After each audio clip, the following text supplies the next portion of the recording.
Hello and welcome to the Tuesday Tell-All. It's Tuesday already. This is the driver interviews with Bobby Fazio channel and Walt Walker, and What's we've up, got a Bobby? good episode for you tonight.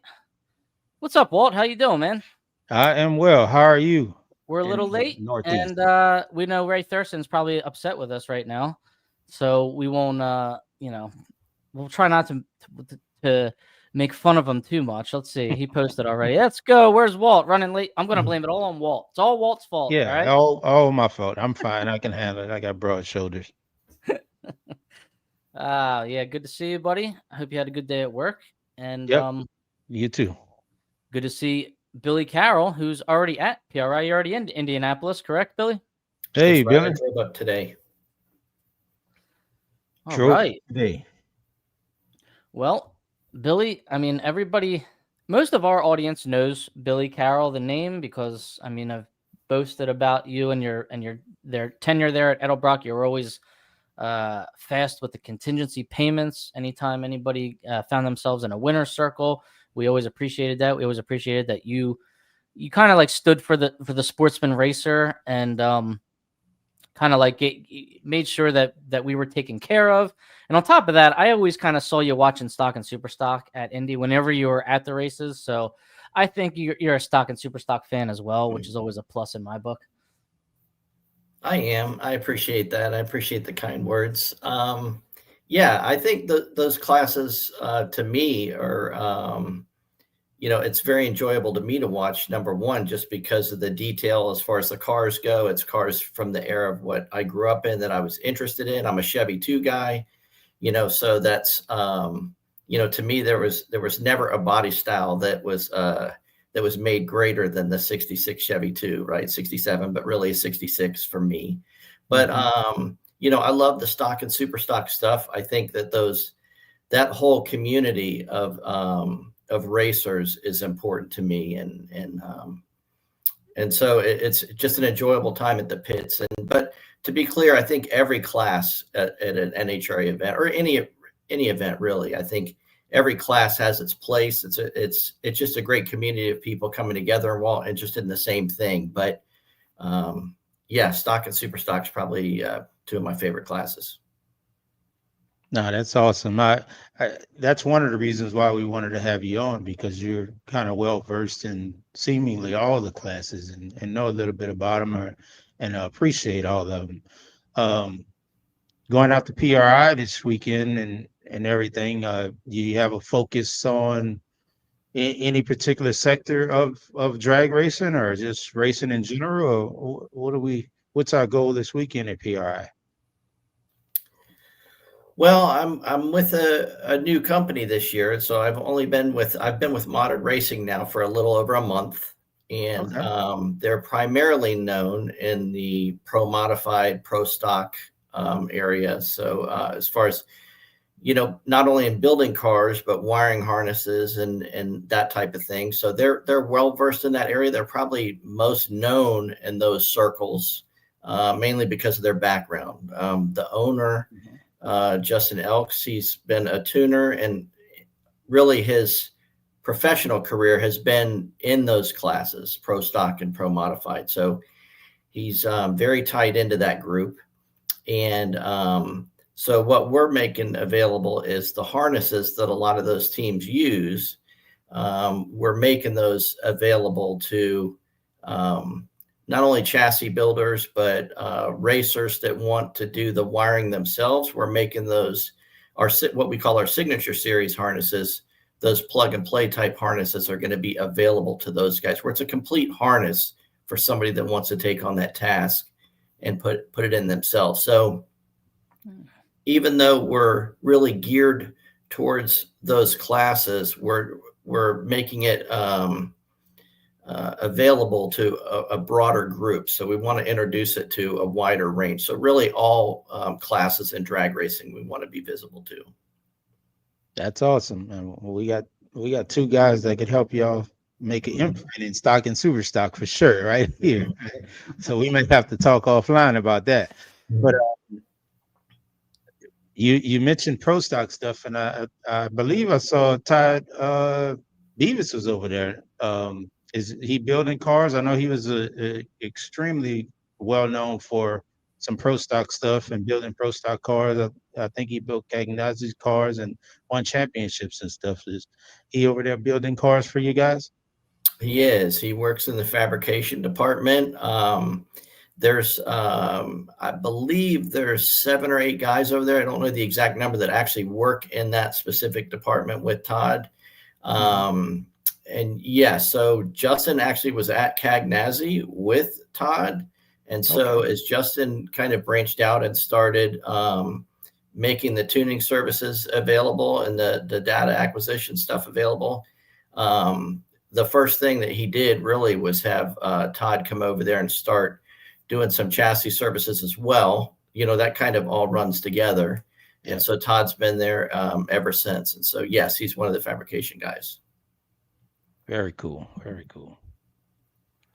Now, Billy, on top of, you know, I mean, the harness that you just spoke of and the fabrication and the race car building and whatnot, I mean, they have a stock line of parts and electronics that they sell to the general public also.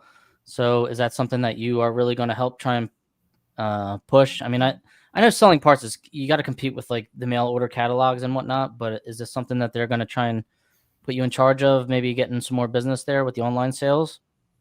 Well, it's the parts that you see online, it's you'll notice that it's not like an entire line of some of those manufacturers that we carry. Like there's if you look at were to go on the website and look at the parts by brand, you'll see a wide range of brands, but the only parts that we sell are what we use and install. So it's not like we would be a Summit or a Jags where we're trying to have all of that and compete against everything, you know, all of those other brands. So, you know, it is geared specifically towards a racing application and something that would be applied, you know, in our arena. Gotcha. Okay. I did see a lot of brands, and I did see the clearance and used section, which is always one of my favorite sections ever since I was born. So used, refurbished, you know, that's a Fazio favorite right there. Yep, things that make it work, right? Things that make it work. I'm trying to keep up too. I see some of the messages I see on there. I caught Brian Zenzen before. And one thing I did want to say too, while I'm on here, not to sidetrack it, but go wherever you want. It's your show. Yep. Well, in my past life, you know, I had a tremendous amount of support, you know, and I greatly value the support that I received and the friendships and everything that grew from that that past life. And so, as you mentioned, the payments and all of that stuff with the contingency stuff, it was very important to me. And I was very fortunate when I moved to the company that I had guys like, you know, Gordon Holloway, Tim Cole, Dean Harvey. You know, you look at guys like, even over at Bullitt, Chris Padgett, you know, still a very good friend of mine. And he's a stock and super stock guy. All of those guys, the racers, were very important to those guys. And honestly, I wouldn't be where I'm at in my career without those guys. Not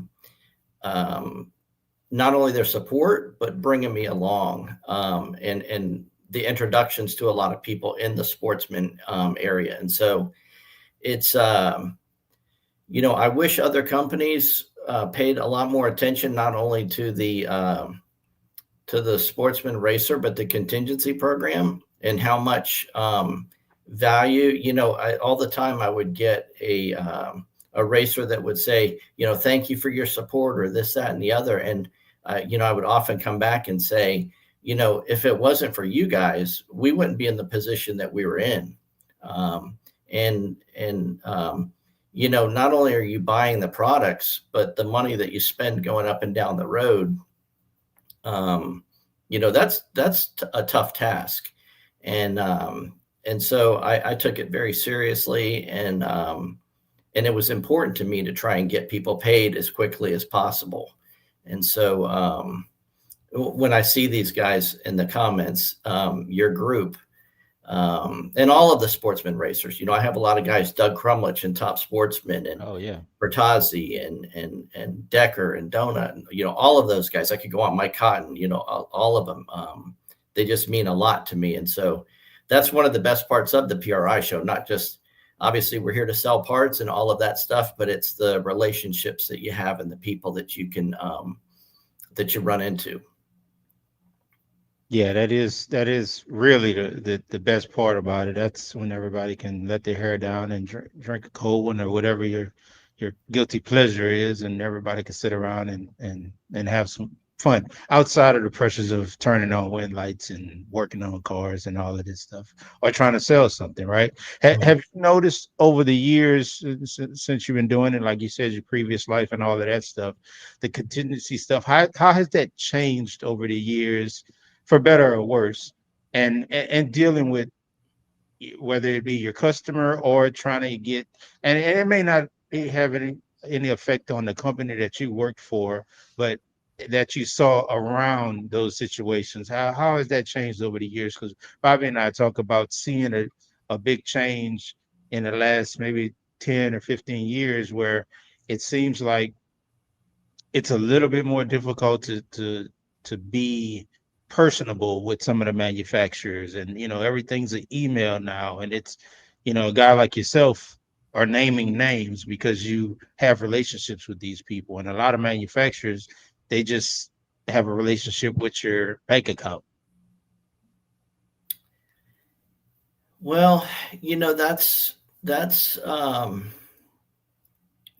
little bit of a loaded question, because I don't want it to come off like I'm Nobody's listening, Billy. You can say whatever I you don't want want. it to come Nobody's off listening. like I'm pointing the finger at anyone in particular. So this is a generalization. Right. Okay? Right. That's why yeah. Right. But I mentioned Gordon Holloway. I mentioned Tim Cole, Dean Harvey, all of those guys.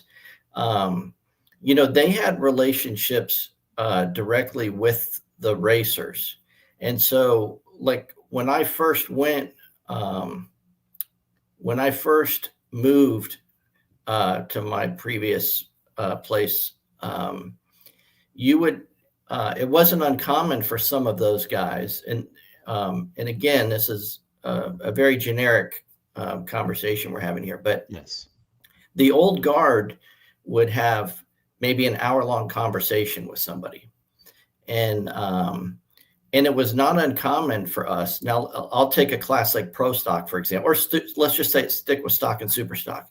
They would work on a combination for somebody and hang up the phone and have a conversation with a competitor.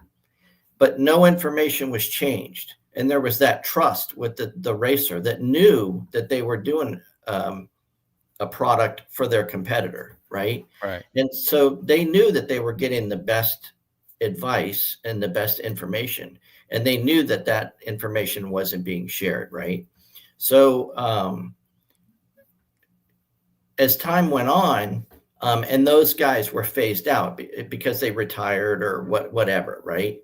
And all of a sudden there's a wave where the new person that comes in, they don't have those relationships. Number one, you get a guy like, let's just take Gary Stennett, that calls and is very sharp, right? So Yes. he calls, and of course he knows more than he letting on, because the first thing that he's do is testing the waters to see what's known, right? Mm-hmm. And you get somebody that may be green and is maybe not sure of what they say. Well, and especially in like a stock or super stock car, you might as well be running Comp Eliminator or Pro Stock, because that guy knows that combination way better than you do, right? You're not selling a catalog part number. So he's worked on that thing from bumper to bumper, because if he's not running but mid-pack at best, right? So he's already wondering, how much can I trust this guy? Because the guy that I had before, I've been dealing with for 25 years, right? Right. And so now you get somebody, back to your point of the personalization. You don't get that with somebody that you now have 6 months with or a year with. You've got to develop that. Not only that, But when the company is saying, hey, we've got guys on hold, our hold times are this, we need you to flip over and get these calls. The old guard, we didn't hold to that because they were just going to they were going to talk to their guy, right? Yeah, right. So there's a couple of things there, because from a development standpoint, it's like, so we had Billy Godbold was our guy, who is a genius, right? And I was very fortunate to be able to travel with Billy. David Page, another one on our EFI side. But when and those guys helped me tremendously too. Not smarts. I couldn't sell our old product to save my life, but I always had those guys to fall back on. But people assume that that we would just come up with all of that stuff. It was the feedback that we got, because we couldn't possibly come up with the data without the racer feedback. So back to your original point, is that any company, it was that racer relationship. It was that feedback. You guys were helping make the product better. Like it was the partnership that we both were benefiting from that. Mm-hmm. And the further that you get away from that direct relationship, it hurts the company. But the companies oftentimes don't see that, because they start to say, well, where can we cut this, or where can we cut that? And the further that you get away from that, our philosophy, Scooter Brothers, who's being honored here at the PRI show Thursday morning. I don't know if I'm supposed to say that or not, but he's being honored here Thursday morning. He probably had as much or more influence on me than anybody in my career. But Scooter, when we first started this, he was the one that stressed to me the importance of the contingency program and the racer. And, there was talk about like Scooter wanted to get it to the point where I could pay the racer at teardown, like at the trailer. The problem was W-9s and me being able to actually write a check or sign a check there. We could never get that part handled. But the issue with a lot of it is, or I should say, the focus was, we never wanted to get away from NHRA or somebody else paying out. We wanted to have the check come from us or an individual at the company. And I was fortunate to be that guy, but we wanted that direct line to the racer, so that they knew that they had that direct link with us. Now, like I mentioned, I couldn't sell our product to save our life, but I had a lot of support out there, and they were willing to give me the feedback. And I always got them connected with somebody, that was able to help them. But we need that link out there. Companies need that link out there. And I think too often people start to assume, especially with companies through sales or turnovers and ownership, they assume that the branding on a part leads to a sale. Mm-hmm. And it's the relationships and the people is what it is. And that's really where the racers know who supports them. It's all about relationships. And I don't think a company I'm getting off track here, but people don't lose business because a part was cheaper. Like you lose it. Generally, you will lose it because like you deal with people where you have the support, right? I have to agree with that and just step in, Billy, because when I started running my Stalker 5.0, I needed a fuel injection system, and I think Matt Maxwell and David Page were walking around the pits helping me with this. I had this old XL DFI that, was in the car, and they were answering all my questions.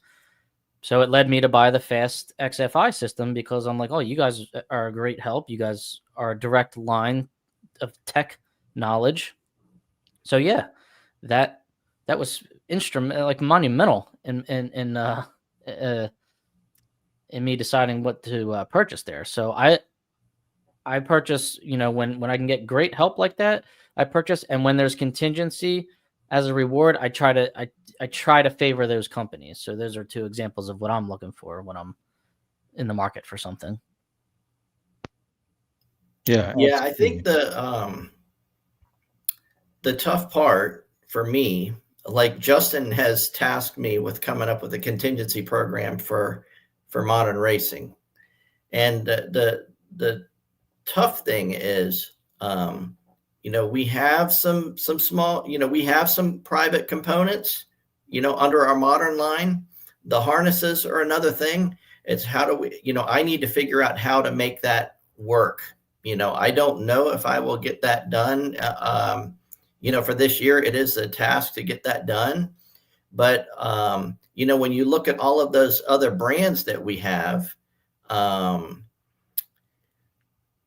the contingency program, on each of those brands, is hard for us to offer a contingency program on other products outside of that. I need to figure out how to do that with the lines that we have, and the harnesses is the one that we're getting out there. And I need to figure out how we get those out there and how we're able to put that program together. That was going to be kind of my follow-up question about you bring in that same philosophy and thought process for your customers or wanting to build those relationships with the new company. If that was something that was on the top of your to-do list, is to start building that relationship with all of the customers that are now dealing with your new company. Well, that's probably the most exciting thing there, is that this is the team that Justin's put together. They're all racers, and so it's, it's a small enough group, and I think there's like high 20s, low 30s is the count, that they're all racers. And when you start to get bigger and bigger and bigger, it's, sooner or later you start to get people in that you're just starting to fill a position on. So we're in that tough spot there where, we have a lot of, it's very exciting. It's a very good group of people that are focused on that. And Justin's, he's very aggressive with, his thought process is racing. He wants to be competitive in racing. He wants to grow the business with the racer mindset. He's a racer himself. We run a race team out of that shop. And so I don't have to convince him the importance of who the racer is or what the racing program is. He's all about that. I just need to figure out how to make it work. I eat lunch with Dean Harvey there, Bruce. I eat lunch with, I haven't in a couple of weeks, but I'm going to see Dean. I'm eating breakfast with Dean on Thursday. But so I think we're going to figure things out. Justin has tasked me with that, and I know it's important to him, and so it's important to me. That's good that you have a boss. Like you said, you don't have to convince him that the racer is, who they are and an important aspect of the business. He already knows. So that makes your job a little bit easier, I guess. You're not dealing with bureaucrats, I guess, for lack of a better term, in the industry. So penny pinchers. Yeah. Well, Billy, I mean, that's huge news there that Modern Racing is going to proceed with a contingency program. To me, the contingency program is a little bit archaic, and what do you think might help it? What do you think could kind of updates that could be made to it to maybe benefit categories like the sportsman categories, I guess, which offers the most contingency? I mean, the pros are racing on Sunday. They're on TV. It's probably not hard. The sticker gets seen on TV.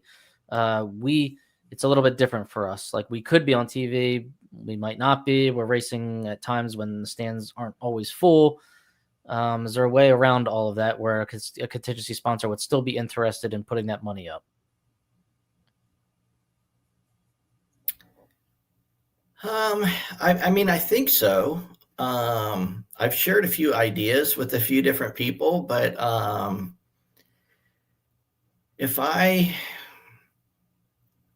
I think the first thing is, be great if you obviously we want to get as many partners on board as possible, but I think that I think it would help if not just the tracks, because I'm not saying that you could put this all on the tracks, but if I had if I could create an app, let's just say, and we know somebody that could do that, that was collecting all of the data, that said you can register, you can do all of this stuff, your tech card, your entry, all of that stuff, and then you tell me what you have from all of the parts that you're going to be claiming, right? Then you go to all of those companies and you say, like, I have this data. So now you can link those two together that says we have these numbers, right? But let's just say the easiest thing is the information at the end. Like, what do the companies want out of it? Like right now, there's very little that the companies get in return, in my opinion, right? Like, there could be some arguments over some outside benefits that they get. But if I just pay to be an admin, and I'm going to go down a little bit of a rabbit hole, so I'm going to try and clean this up. But if I just pay to be an admin on a contingency program, at the end of the weekend, let's just say I'm going to pay for the sportsman classes. So there's 8 classes, and I'm going to pay for winner and runner up. So there's 16 potential payouts, right? Because I'm going to do from comp eliminator down to top sportsman, right? So at the end of the weekend, and we're just talking contingency, then I will get the tech card or the claim sheet for 8 individuals. But now, if I wanted the mailing list, I would have to pay for that in addition to, right? So that's not part of it. Like, to me, if I'm paying to be part of this, I should get all of that data. Yes. Right. Now you could say, well, I want my banners up, or I want more, or whatever. All of that's a fee. But let's just say I have that program at the very basic level. At the end of it, now this is a lot of work, I admit that, but at the end of it, if they did nothing more than just said, here's who claimed, right? Here's the photo. Like, I have all of the companies involved, and I know that Walt won or that Bobby won. So here, I'm automatically going to look at their claim, and on Sunday night, I'm going to fire off an email. It's all digital. I know who won. I'm going to fire an email to the head of marketing or the social media for whatever company he's claiming, saying, your person won or runner up in stock or super stock. Here's a picture of it. It's a turnkey thing to post on social media. And so that person doesn't have to do anything, but that brand can then post that picture and says, we had a winner, we had 2 winners, we had 8 winners, whatever, or I had 3 runner-ups. But they instantly are getting something out of it that they didn't have to do anything. And then what do? They share and cross-promote that. Like, that's something that you could do almost right now. And then if companies start saying, hey, I'm at least getting something out of this, or posting, because if Walt sees that, he's like, hey, my picture's on there. Let me share this to my group. It's getting even further reach, or Bobby's posting this. So now it starts to go out even further. Now the company is getting more push here, or maybe more follows because you shared it, whatever. But there's some things that can be done. They're not being done. And so it's not that you're throwing money away, because in my mind, it wasn't about anybody else but the racer. And like, I paid to pay the racer. Like, I paid the admin fee so that I got the documentation to pay the racer. So I'm not complaining about that. I'm just saying there could have been more done. I think you start to lose people because they say, why should I pay out when I get this back? Now, I was very fortunate to work for Scooter Brothers and Ron Coleman that said, we understand that Anthony Bertozzi's eating our lunch because I'm paying for him to win. I'm paying for Joe to win in his car, and I'm paying for Johnny to win in a car. And then Anthony's going to win. So we're paying 5 places one weekend, right? Or the Emmons are going to clean house, right? And they're going to win in 3 cars, right? And so they're going to get the better of it. But you're racing, you're marketing to a field of 500 or 450 on a weekend or whatever. And so Scooter and Ron understood that. And this isn't a knock on anybody else, but at some point, somebody starts to say, what are we getting in return? And with a lot of these changes, it's getting harder and harder to explain to somebody that's counting or looking at the numbers to say, yes, let's put our money here. And so you see the reduction in some of those brands, because when you look at who's involved or who's putting the money out there, the ownership is not like it used to be. And, you know, like a lot of those old school guys approached the program and looked at it differently. And I'm not saying that's right or wrong. To me, it's right. I should rephrase that. I am saying it's right. Mm-hmm. But a lot of those old school guys looked at it a certain way. And the way that they look at those programs today are more what you would say from a business standpoint makes sense. But to me, some things that make the most sense make no sense. No, I get it. And it sounds like to me, and correct me if I'm wrong, from your example, getting a return would be would fall on whatever individual sanctioning body you're paying into, and them taking the picture and them doing the email blasts. But a lot of people now are throwing the onus on the individual racer. Some of us take it upon ourselves to, hey, look, take a picture with the Wally next to this person's sticker, or point to their sticker, or take an individual picture if they happen to be there. Stand and seal a whole Ruby tortilla. We all, you know, just take individual stuff and send them. So some people feel like the onus falls upon the racer to get that out. And you're saying in a roundabout way, if you're paying the sanctioning body, you feel like the sanctioning body should at least give effort in sort of the same way. There's 2 different, yes, I agree, Brian. There's 2 different ways to maybe look at this, and I'm probably not intelligent enough to say it. So this is a guess with no data to support it, right?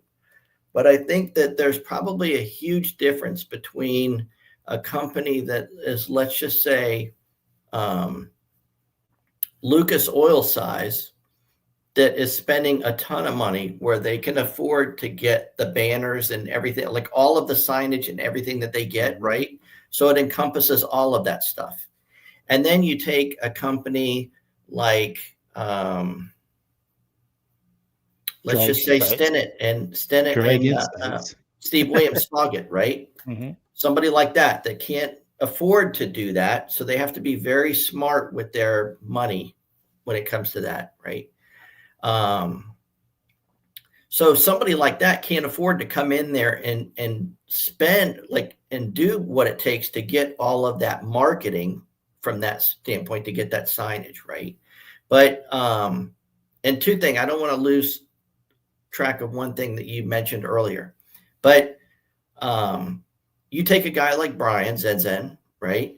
You take the Zeskowskis, Jimmy Ronzello, you take the Droughtons, you take Rob from the Midwest.90 series, Mid-Atlantic.90 series. Like, all of them have done a tremendous job of promoting their series through social media channels, right? Because they don't have the ability for TV or any of that, but they do a great job of promoting the certificates that they get or any of the partners that they have through social media and stuff like that, right? Right. And so bang for your buck, those are the best places to get involved. So I think they do a great job of that. I think maybe what you were asking about, and I'm not sure, maybe I misunderstood this. Were you talking about proof when it came to the contingency stuff? No, not necessarily. You mentioned about them sending you like I guess the winner circle picture to the individual Oh, right. or stuff like that. And we, I mean, I just won my first divisional, so I don't know what happens after that. So I sent my winner circle pictures to individuals or, tag people on social media because I didn't, if it is the sanctioning body's responsibility, I was never aware of that. So I never got one. Like, to be honest, I never got one from NHRA, or let's just take them out, IHRA, PDRA. Like, I never got any of those. What would happen is, so just the way I ran through the program was, if on Thursday or Friday night I got contingency claims, I did them over the weekend and I turned them in on Monday night or Tuesday morning so that I could send a check out on Friday. My goal was to always have a check in the mail within 1 week of when I received the contingency claims, right? And I never asked one person for a receipt. And I know some companies do that. I'm not saying that's right or wrong.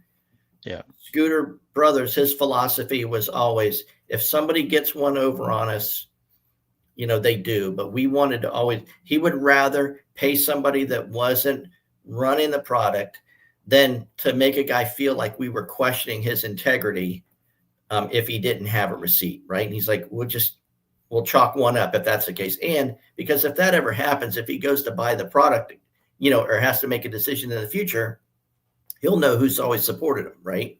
But again, I'm not saying that that's right or wrong, because honestly, if it were my money, like if it were coming out of my pocket, like as a small business owner, you have to really look at that. We were just a size where we had it in the budget to do that. So I'm not saying that that's one of those ways should be right or wrong, but I never got a winner circle picture. What I would do, I always knew who was who was our customer, who had our engine builder. So a majority of them I already knew.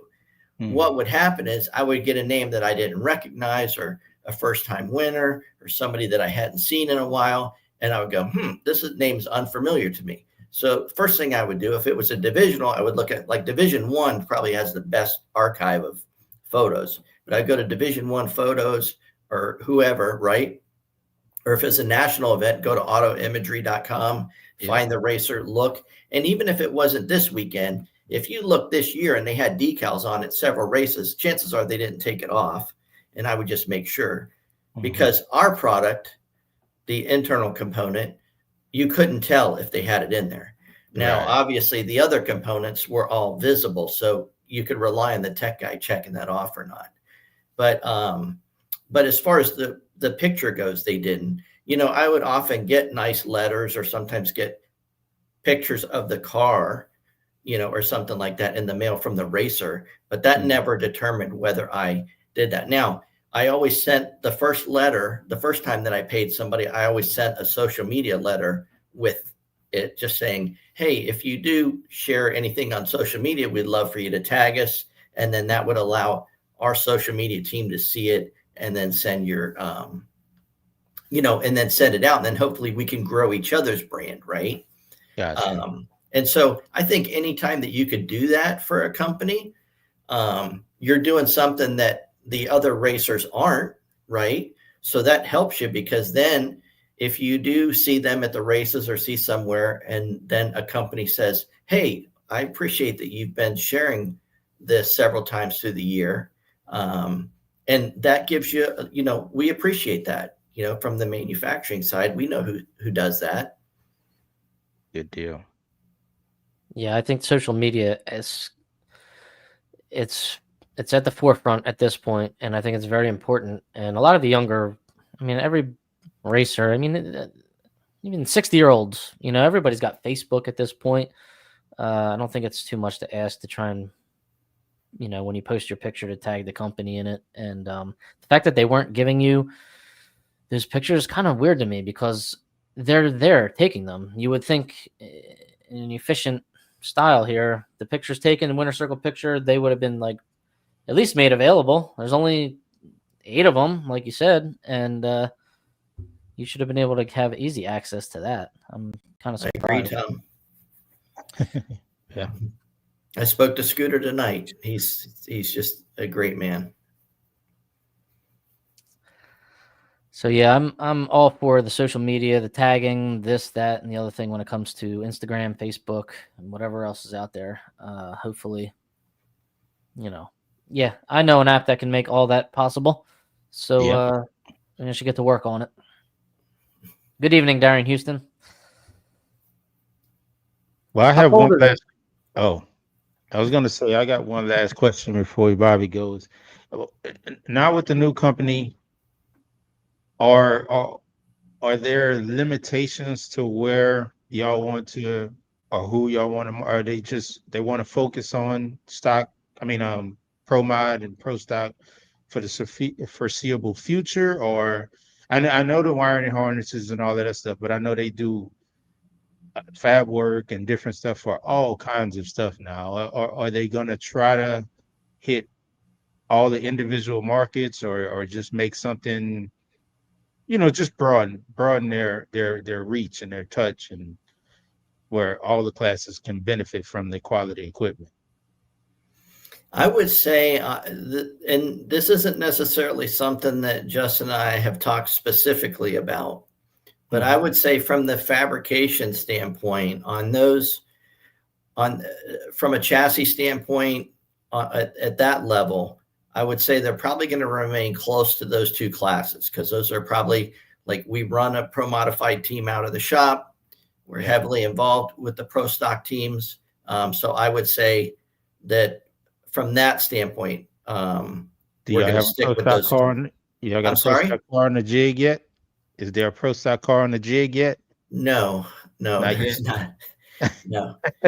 I think if a couple people had their way, that there probably would be one, but no, there is not. But Okay. I think that the benefits to the other classes, everything that we learn and develop from there, the product range outside of that is where we want that to go into other areas, right? So, obviously the harness stuff, but the other components, a lot of the stuff that we're doing that comes off of that we develop from that, we want it to be able to apply to other classes.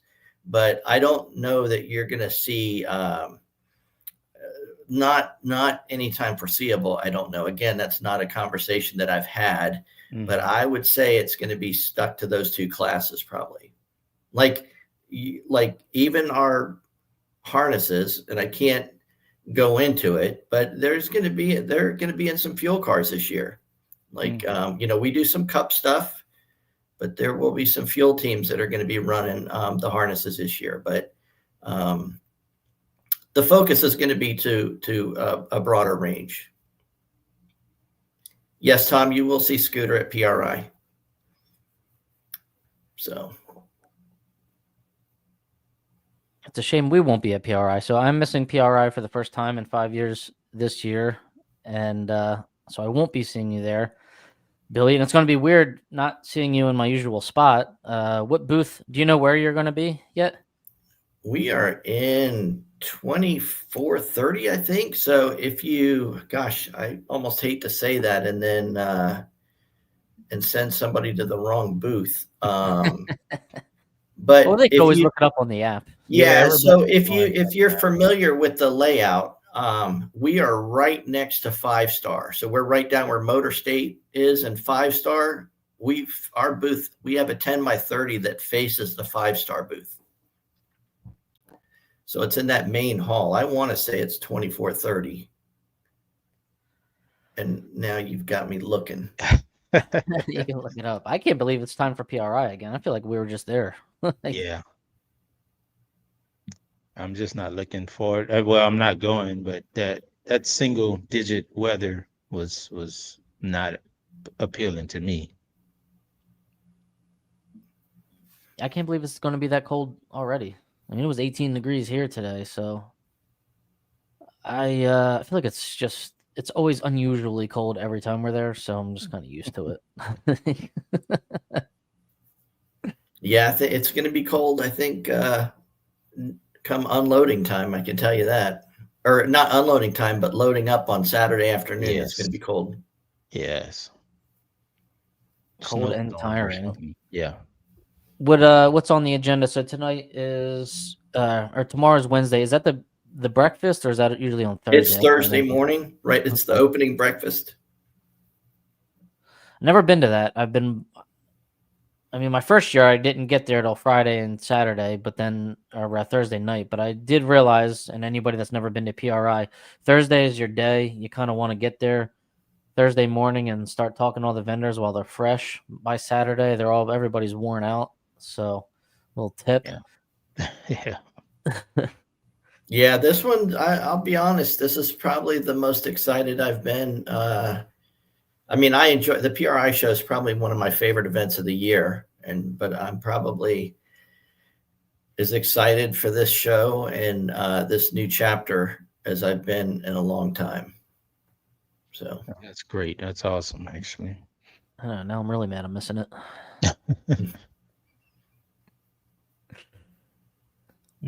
So what do you have to do? You're done for the night, Billy. I'm assuming you can just rest up tonight. You have a big day tomorrow.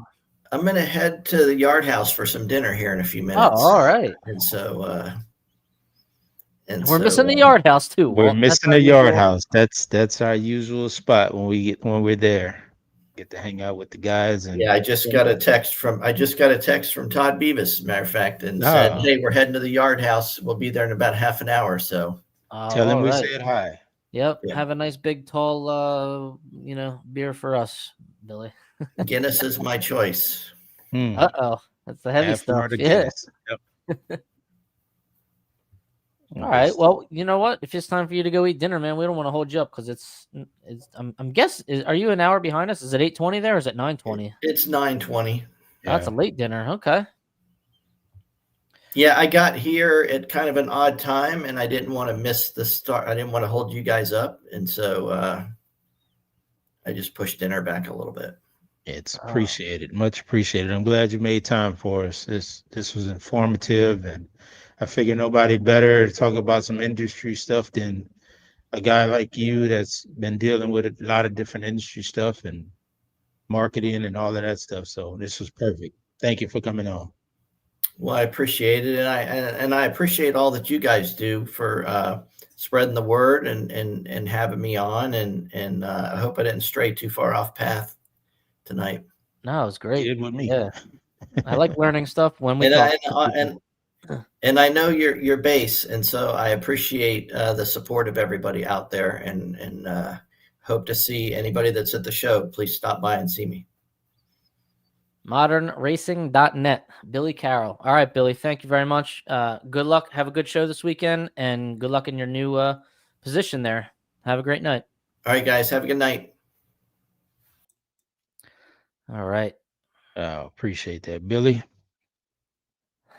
So he had some good ideas there too for building that contingency. But I'm still baffled by why wouldn't you provide a winner circle photo? Come on. Yeah, that's what I'm like, okay, well, but I mean, it's the same email, just attach the photo to it. I mean, it's but anyway. You can utilize a lot of AI for some of it. I mean, the AI scares me a little bit, but there are some uses for it, and I'm wondering if contingency payments, posts, all that stuff could be it could be used there. Darian, what's up, man? Oh my God, I remember that. I remember that. Yeah. That car is a beast too. Terry Emmons, what's up, Terry? Thank you, Billy, for taking the time. Very insightful interview. Well, we got some more content to cover here, so don't go anywhere, folks. Some big news tonight. I don't know if you all checked NHRAracer.com today, but the stock and super stock horsepower changes were released about an hour ago or 2 hours ago. So I've got Breaking that up. news. I want to shout out some birthdays on Dragon Sites because I haven't done that lately. So I got them. And I want to give a big thank you out to Paula Cotton, Mike and Paula Cotton, for their generous donation to this podcast. So Great thank you very people. Great much. people. Thank y'all for everything, Mike and Paula. Great Paula and people, Mike. great Really. racers too. Yes. Yes. Have you noticed that Mike got even better ever since Paula stopped driving now? Like she's Well, Paula's teaching him. right. Paula's teaching him. Paula's making sure you act right. Right. And she knows how to dial the car. I've had good conversation, with her. We're both spreadsheet and numbers people. So When I ran Mike in the finals of that Dallas divisional, Paula told us when we were gonna run. I was like, we're gonna come, let's figure it out. And Paula said, y'all running at this time. I said, okay, yes, ma'am. I'll be in the lanes. oh boy. Great Great people, generous Yep. people. Great And people. I mean, to be honest with you, they shouldn't even need grade points anymore. Just let them enter. Just let them enter. Let's get a shout out a couple birthdays here, Walt, from the Dragon Sites homepage. It's been a little while, so I know we missed some, but I want to get the most recent birthdays in. We've had Jeff Strickland and Myron Ramey on Saturday, December 6th. Dwayne Icecant, December 7th. Happy birthday, Dwayne. And Guy Desjardins, December 8th, yesterday. Going back a little bit, Ronald Prince was Monday, December 1st. And Colby Fuller was November 30th.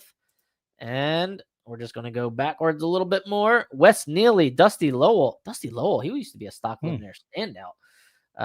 November 29th, we had Courtney Alley, daughter of Jackie Alley, former world champ. November 28th, as well as Darcy Clark. Hey, Darcy Clark, how you been? Chase Huffman was November 27th, Thanksgiving Day, and Blaze Cordier was November 26th. So those are your birthdays from the last 2 weeks. Happy birthday, everybody. Happy birthday, everybody. Two things important about that is number one, you have to be born. And number two, you have to be signed up with Drag Insights to get your name read on the birthday. So absolutely. And it's free. Draginsights.com. Excuse me. I've been feeling a little bit under weather. Look, I didn't even go to PRI, and I'm still getting sick. So yeah, you normally maybe it was just me the whole time. Yeah. Now nobody is sick. Let's see here, Walt. I've got NHRAracer.com up. I don't know if anybody saw the horsepower changes yet, but they've released the changes that were requested. So those are the reductions, and they released the changes that they made based on the data. So those are the bad ones. Those are the hits. And it looks to me like my 1992 Mustang 5.0 got hit in stock eliminator. I wasn't even aware somebody went fast with one of those. Yeah. We should have been running it. It's my fault. You told me to come run it for you. We could have ran it slow and fixed it. I don't even know what happened. The 1992 302 225 220 though. I didn't even know it was rated at 220. So I kind of have to I'm going to have to check this out and make sure of what this is. They got it at 223 now. So I got to check that. Jim Boyce, if you're out there, double check that one. And the 390, the 67 390 320 horse, which the aluminum head combo at 327, which I've been looking for aluminum heads since I got this car, but they just don't make them anymore. Edelbrock was making them, but they stopped making them years ago because obviously they're only selling probably one set a year. That got hit from 327 to 332. So I guess I'll stick with the iron head combo for now. But I was unaware that a handful of guys raced that combo. I didn't know that anybody went that fast in it. So two of the combos that I raced got hit. Wow.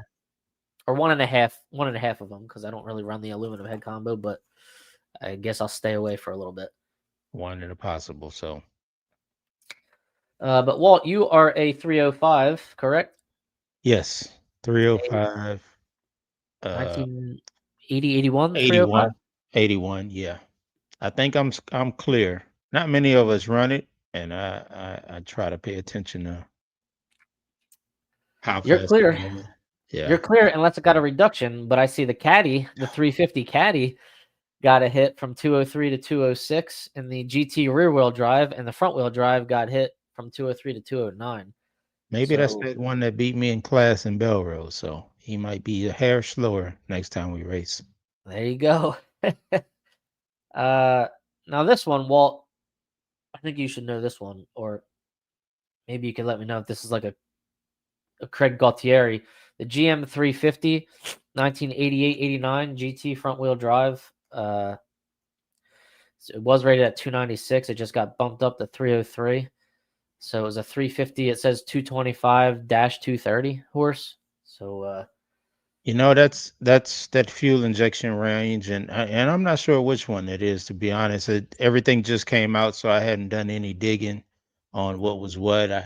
The only one I really looked at hard was the 71 454 Corvette, because my fabricator here at Precision Racecraft, Riley Trumbull, he runs that, and Riley got a little gift. he did. Yep. 454, 425 horse went from 420 to 426. Yep. So Yep. is he the only one running it, or other people running it? Yeah, he's the only one running it, and they've been fast, so sometimes it happens, you can't control it. Thurston, can't believe the low compression 340 made the cut. He can race next year. I told you would be fine. Yeah, You got a a lot of guys racing million there, people running that combination. and a lot, and some of them slow like you, Ray. I don't think Ray No, he's not fast enough to can't affect catch the it average, anymore. can he? Stop insulting our loyal listener here, Walt. The car looks good, and you're a great The driver, car Ray. is definitely very good looking car, Ray. I gotta Yep. say, the thing is clean, man. Nice color too. I'm curious to see what IHRA has to announce at PRI. I think they are going to steal the show. I think they are supposed to have a big setup. So They stole the show last year, and everything is different now. So absolutely, they stole the show, absolutely stole the show last year, and not one thing is the same from when they stole it last year, except maybe the owner. That's the only thing that's the same. right. You got that right. The all right, maybe somebody can clear this one up for me. The Mopar, I guess the 426. So there's a 426 365, 1964 and 65. Guessing that is the wedge motor, the low compression max wedge, but then there's also the 64 65, and this is in super stock. 426 425. It just says 64 65. So is that the Hemi, or is that the high compression max wedge? So maybe somebody can Let's go, Mopar guys. Ray, Tom. there's Tom. Tom's We need asking. answers. So We need answers. yep, 426 425. It was rated at 500. It's now 512 in super stock. So I feel like anytime we talk about Mopars, we need to just send Tom Baker a link and just let him just talk Mopar for us. right. So I'm guessing the stocker combo that I mentioned earlier was the street wedge, Street which wedge. I kind of assumed. This 426 425 500, now 512 64 65. I wanted to know if that was the Hemi in super stock. Max wedges. Is Or that the some one that's extra. 512, Okay. Tom? I'm guessing. All right, so it sounds like I think both of Darcy Clark's cars may have gotten a hit there. Kind of sounds like that. 512 sounds like a lot of horsepower on It a sure combination. does. Yeah. Well, that's no good. I Yeah. hope that doesn't keep Darcy from coming around, because his super stock car is a freaking gem, man. That is an original lightweight. Oh man. Number 2 off of the assembly line, if I'm not mistaken. Yeah, and apparently the first one that was actually offered to the public. Yep.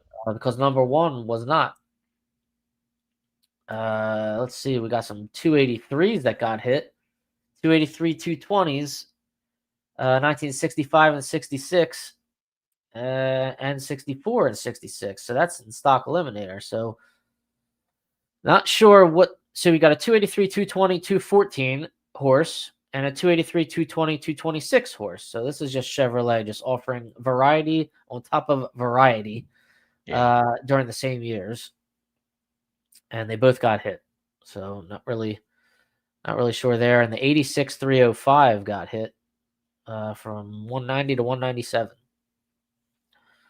So that's pretty new, guys. Everybody do this research and double check their combinations and make sure if they did get hit, they make the proper adjustments for next year when they show up. And if they didn't, say a little prayer because you're good and all of this stuff. I'll do some research because those combinations look one way on paper, but for me, once I put cars and names to those combinations, I'll see how it really affects, whether it be ladders or qualifying or even class. I'll look at the names that are associated with those combinations and see how that affects everything.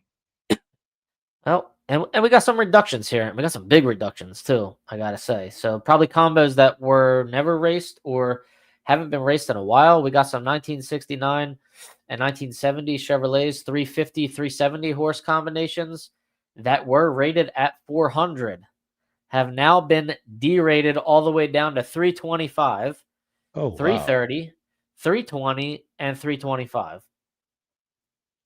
So 1969 has been derated down to 325 and 330. Not sure what those differences are, but that's all the way down from 400. And 1970, same thing. 1971's been rated down to 320, and the other's been rated down to 325. They are both 350 cubic inch, 370 horse combinations that were rated at 400. So for some reason, somebody must have raced these back in the day, and now they just got an 70 to 80 horsepower discount. So wow. That's now I'm getting the text that Craig Gautier combination was one of them that got 7, which I believe that affects David Latino also. They ran, and of course multiple others.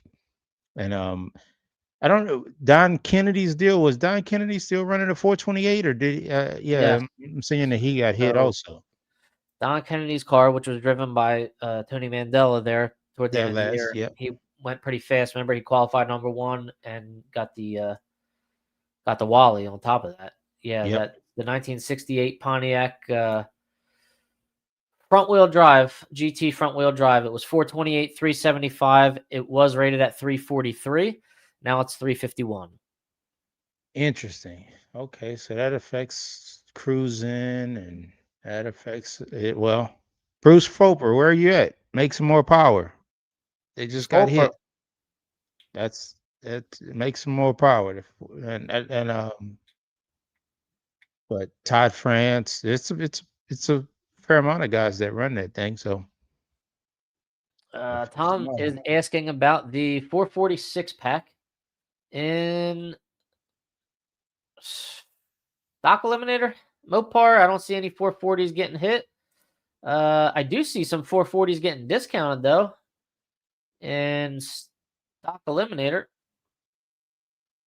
Let's see. 1967 440 375 was 330. It's now 325. So that got a little discount. 1967. I don't think that helps Tom out. I don't think that's what he's asking for. And the 318s from 1978 to 1984 all got a reduction from 250 down to 245. So interesting. All right. Yeah, you guys might want to go check that out and see what's up there. So no, I don't think the 446 pack got hit, Tom. You're all good to go. That's all I care about. Bruce never used the aluminum head. All those aluminum guys are in trouble when I get back. I'm still 320 horsepower with the iron heads. Woo!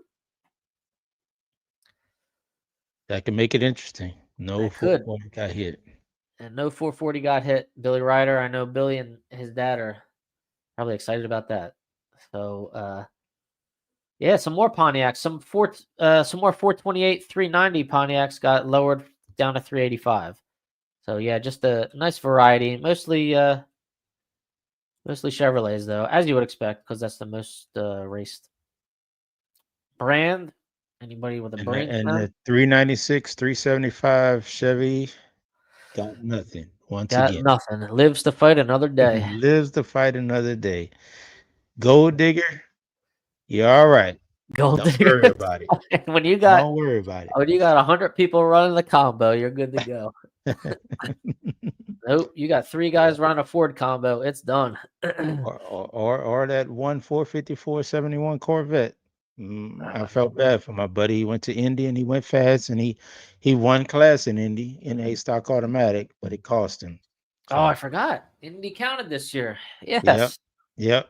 It cost him. He may be the only one really affected by it. I don't know. I'll do some research Yeah. about the Indy debacle, but he may have been the only person that it really got to. I don't know how you get it off of a combo that was already rated 20 above the advertised. So I get it. There are combos out there that Is it a are Mopar? no, it was a Chevy. Oh, it's a Chevy. Oh no. That 350, 370 that was rated at 400. So why would it be rated at 400? Usually if a combo's never been raced, because I've looked at the K code Hypo 1965 Mustang 289 271. Still at 271. I don't think anybody's ever tried to race it because it's such a bogus. I'm rated like mine was advertised at 225. The only difference is really the carburetor is a little bigger. It's not worth 50 horsepower difference. Right. So nobody's ever going to run it. Now, there's a situation, and I know with that Bruce Fulper combo, that Pontiac, that's been derated like 50 or 60 or something like that. There are some that they bring down by a lot, but this is one that was 370 advertised, 400 rated. Now it got 80 knocked off. I don't know if I've ever seen that before. Yeah, that's pretty weird. You'd have to figure out why. I mean, because some combinations from NHRA come in, I've seen them come in where they're a little higher than factory rated. But initially, and I guess maybe NHRA may have figured out that it's rated wrong and they dropped it down. That's the only thing I can see. I knew the Yeah. Roush Mustang in 08, the Roush Mustang was rated something astronomical compared to the Cobra Jets. And because Ford kind of wanted the Cobra Jets to be the thing.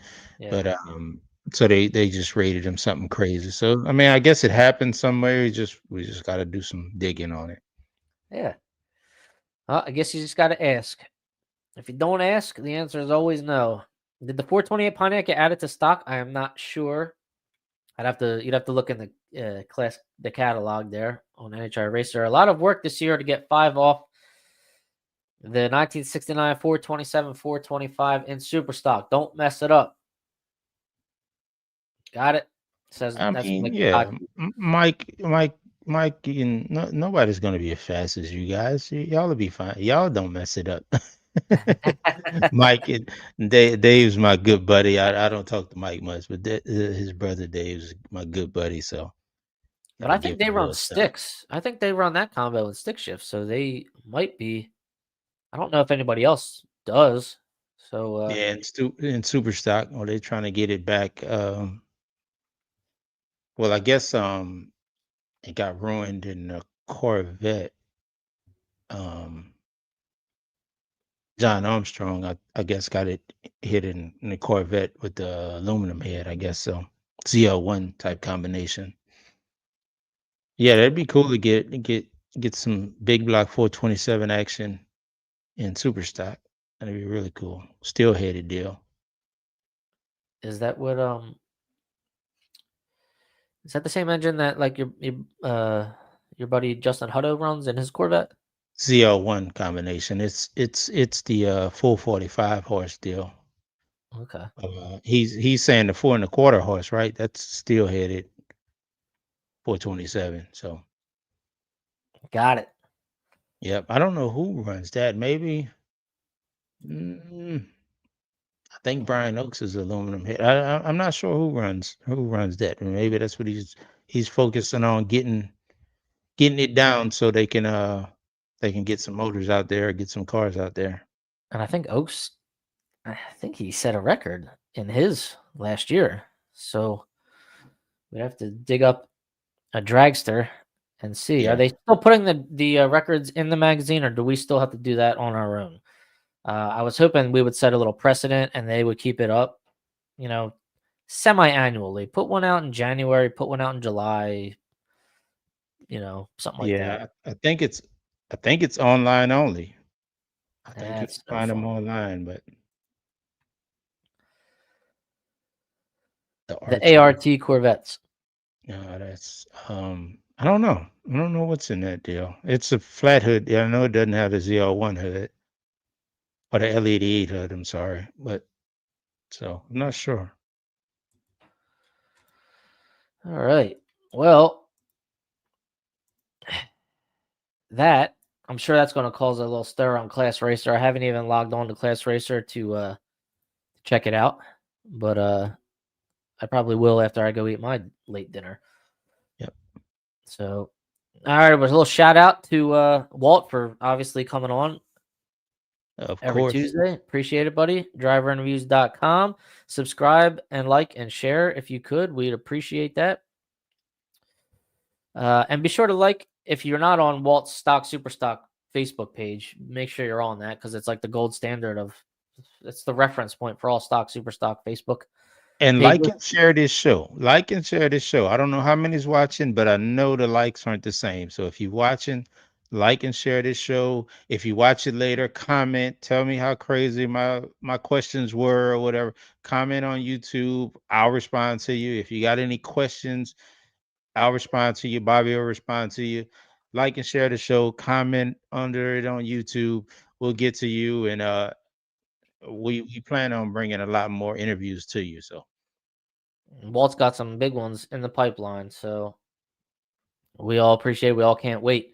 Thank you very much. DragInsights.com, Rob Youngblood, AdvancedClutches.com, VP Racing Fuels and Oil, PontiacEngines.com, Bruce Fulper, Ray Minnick, RPM at rpminnick.com. The accountant tax season's already coming. I already got a letter in the mail. Ugh.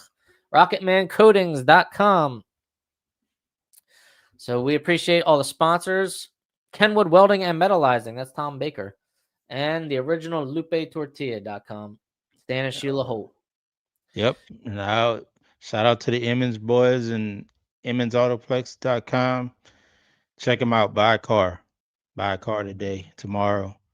If you see it on the website now, it probably won't be there next week. So buy it today. Is that no haggle pricing? Yeah, absolutely. Just point and click and get it delivered if you need to. Yes, very. And I wish I lived closer. I really do, because I like their setup and I do like their website. I've been on it multiple times because I did almost buy a car from down there. But good call there, Walt. Appreciate it. Yep. All right, guys, y'all have a great night. And we thank you for watching, listening, and we want to give Billy Carroll a shout out and thank him for joining us. All right, everybody, have a great night. Take care. Later.